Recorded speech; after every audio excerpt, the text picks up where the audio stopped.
The morning sun pierced through the cracked blinds, splashing a golden streak across the peeling walls of Leo's tiny apartment. The air smelled faintly of instant coffee and yesterday's regrets, and for a moment, Leo just sat there, staring at the dust particles floating lazily in the sunlight. He had always been careful, perhaps too careful, saving every penny, clipping coupons, denying himself even small joys. And yet, here he was, 32 years old, living paycheck to paycheck, trapped in a job that drained his soul but paid just enough to keep him alive.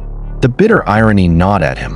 All his life, he had been told to save for the future, to build security, but somewhere along the way, he realized that life wasn't waiting for him to count coins. Life was happening right now, and he had missed it. If you're watching this, before we go deeper into Leo's story, make sure to like, comment, share, and subscribe to Heartglowstories. Stories like this remind us why we live, why we risk, and why we feel. Leo's alarm clock buzzed again.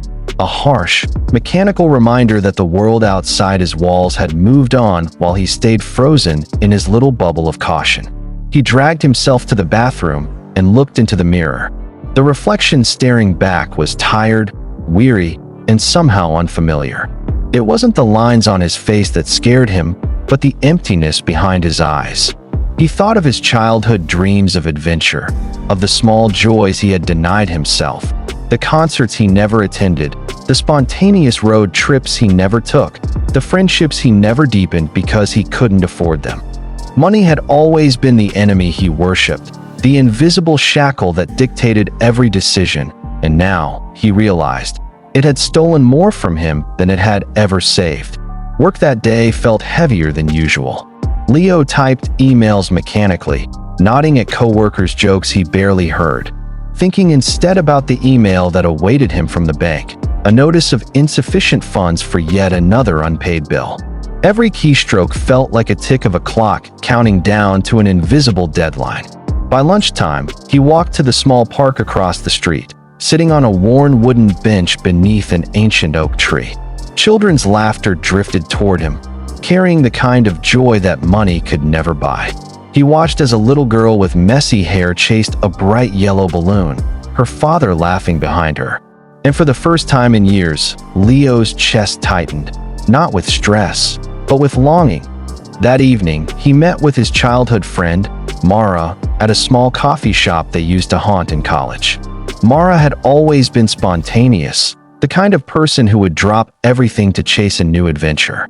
She noticed immediately the shadow in Leo's eyes. "You've been living like a ghost, Leo," she said softly, stirring her cappuccino.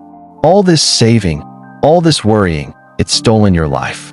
When was the last time you actually lived?" Her words struck him harder than he expected. Leo wanted to protest, to justify his choices, but the truth sat heavy on his tongue. He couldn't remember the last time he had done something purely for joy, for love, for passion. Every day had been measured, calculated, reduced to numbers and percentages. And in trying to protect himself from financial insecurity, he had become a stranger to himself. That night, Leo couldn't sleep.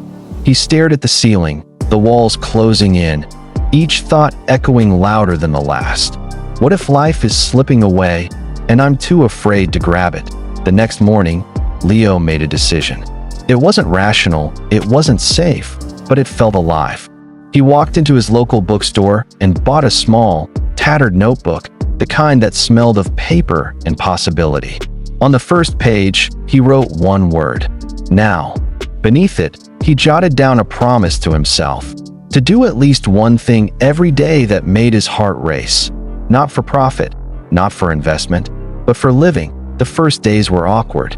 He felt guilty spending money on experiences rather than saving it. He took a bus to a nearby town he had always wanted to explore, visiting street markets, talking to strangers, sampling foods he couldn't even pronounce. He laughed freely for the first time in years, shocking even himself. But the real challenge came when he realized how deeply fear had rooted itself in him. He hesitated before buying a simple ticket to a music concert, debating whether the enjoyment was worth it.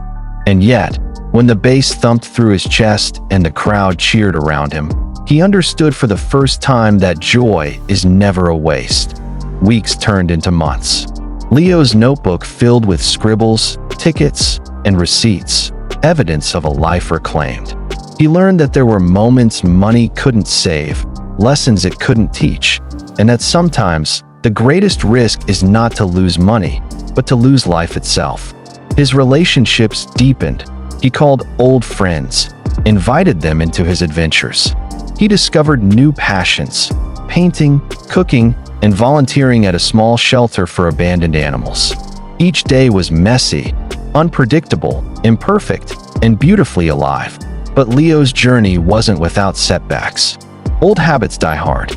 There were nights when he worried about bills, nights when guilt over indulgence gnawed at him. He faced criticism from relatives who didn't understand why he wasn't saving obsessively. Yet, slowly, he began to see a different kind of wealth, one measured in experiences, connections, and memories, not in bank balances or interest rates.